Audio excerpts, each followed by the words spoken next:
D means check if there is danger or hazards. R means response from the casualty. S means send or shout for help. A means check the airway. B means check if it is breathing or not. C means perform CPR. This is the DR's ABC first aid execution. The different open wound first aid. First is for the laceration. When providing first aid to a laceration, we must first apply firm pressure to a laceration with a clean cloth or gauze to prevent the flow of blood.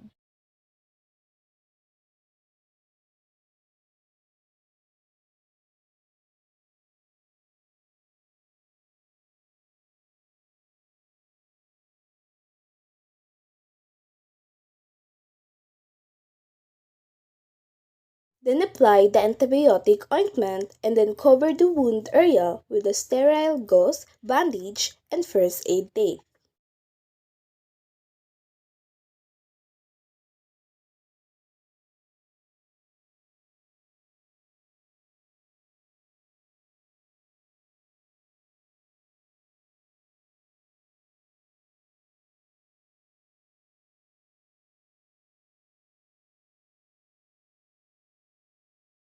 Remember that we must still clean the wound area daily with soap and water and apply a fresh, sterile bandage.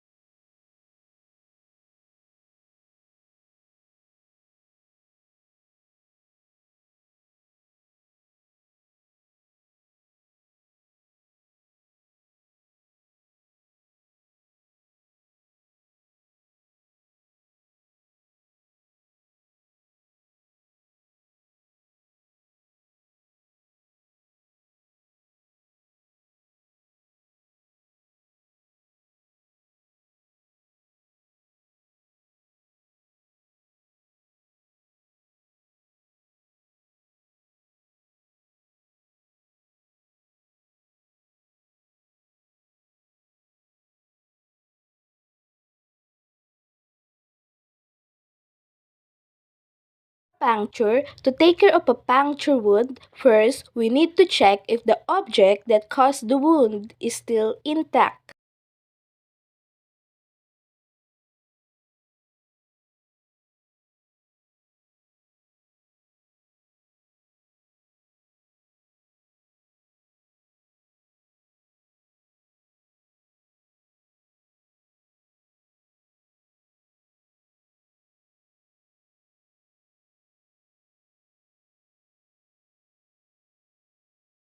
Then apply gentle pressure with a clean bandage or cloth to stop the bleeding. After that, rinse the wound with clean water and clean it with a soap.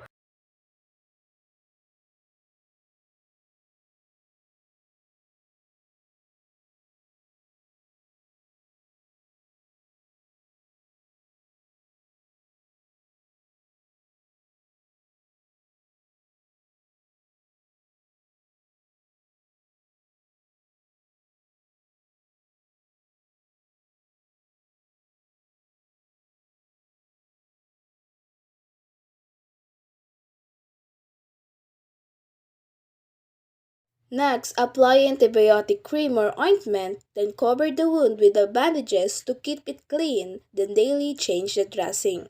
Lastly, if it is necessary, watch for any signs of infections.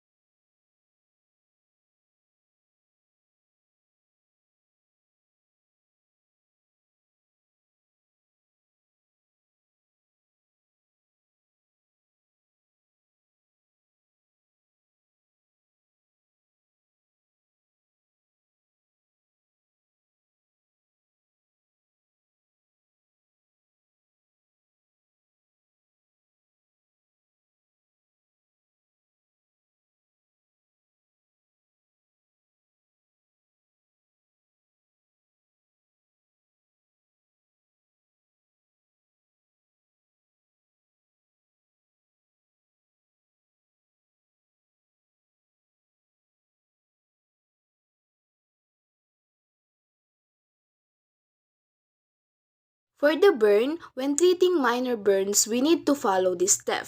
First, we need to hold the burn area under cool, not cold, running water or apply a cool, wet compress until the pain eases.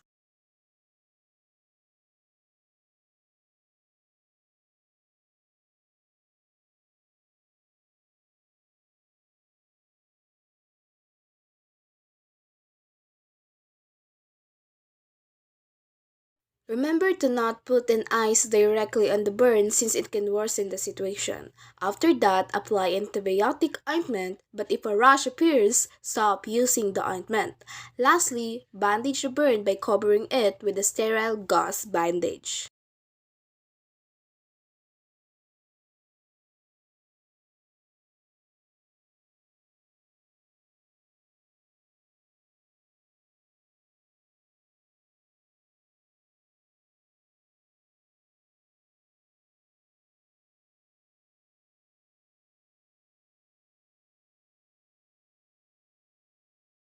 Wrap it loosely to avoid putting pressure on the burned skin and take a pain reliever if it is needed.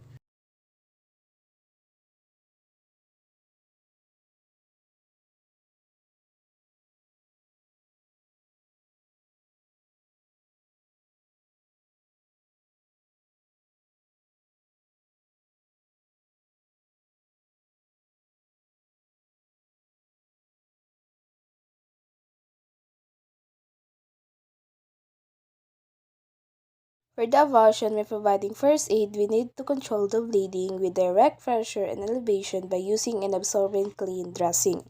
Dressing will drop blood and hold it against the open wound, promoting clotting, which ultimately help to stop the bleeding. Then if the clot is covered with blood, place another absorbent cloth and make sure the area is elevated.